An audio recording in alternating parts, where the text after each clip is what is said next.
Why political parties in Maldives are pushing back against India Out protests. The India Out campaigning started sometime in 2020 as on ground protest in the Maldives and later spread widely across social media platforms using the phrase with a related hashtag.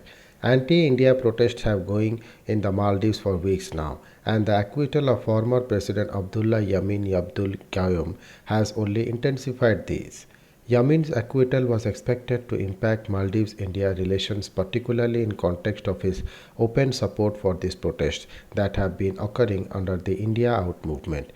India's Ministry of External Affairs said at a briefing on January 6 that India relations with Maldives are time tested and close and multifaceted. The mutually beneficial nature of this partnership has been affirmed by the government of Maldives. India remains committed to deepening its traditional friendly relationship with the Maldives. The India Out campaigning started sometimes in 2020 as on ground protest in the Maldives and later spread widely across social media platforms using the phrase with a related hashtag. During an interview with IndianExpress.com in July last year, Sifak Ahmad, co founder of Maldivian news outlet Diaris, who has been active in the campaigning, has told the IndianExpress.com, "We are just protesting military presence in the country. We are not calling for a violent clash against India or Indians in Maldives." The India Out campaigning has been more politically active because now they have a leader, a strong face with Yamin.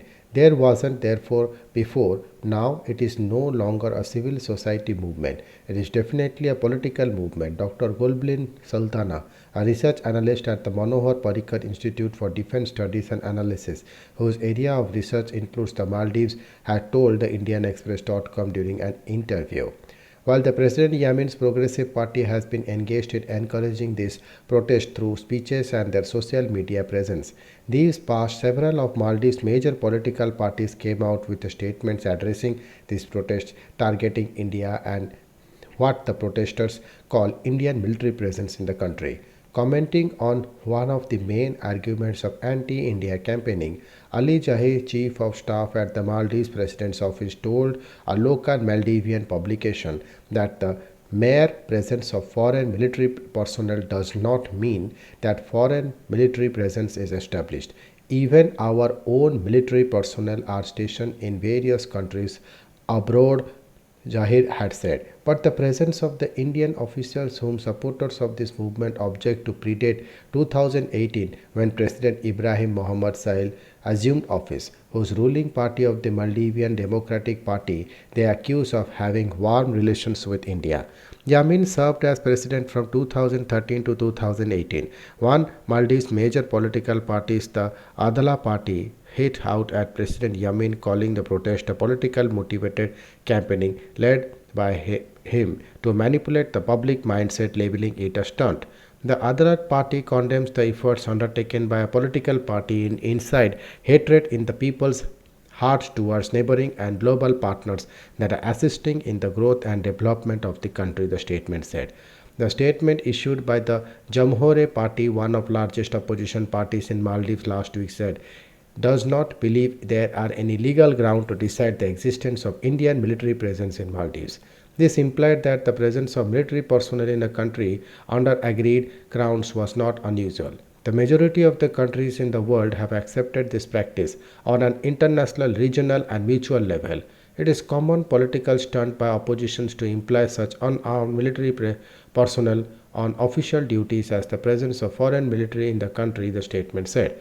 During a recent interview with a local Maldivian news publication, Yamin half-brother former President Yamun Abdul Gayoom, also the founder of Maldives Reform Movement Party, also addressed this ongoing issue. In my opinion, one should not campaigning against any neighboring friendly nation, not just India, be it Pakistan, Bangladesh or Egypt. One should not run a campaigning belittling any country. This is not a policy that will be accepted internationally, said Mayum.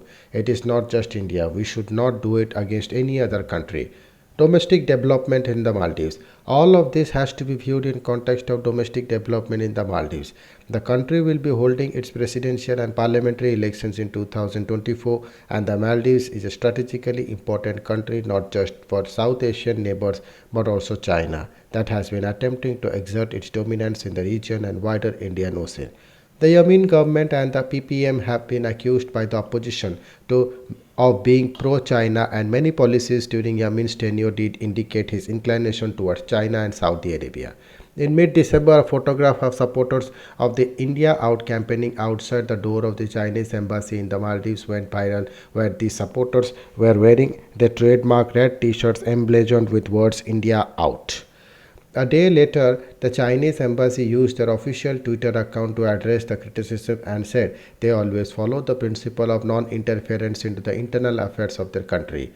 Over the past few years, India has made several investments worth millions of dollars in the Maldives, becoming one of the largest investors in the country.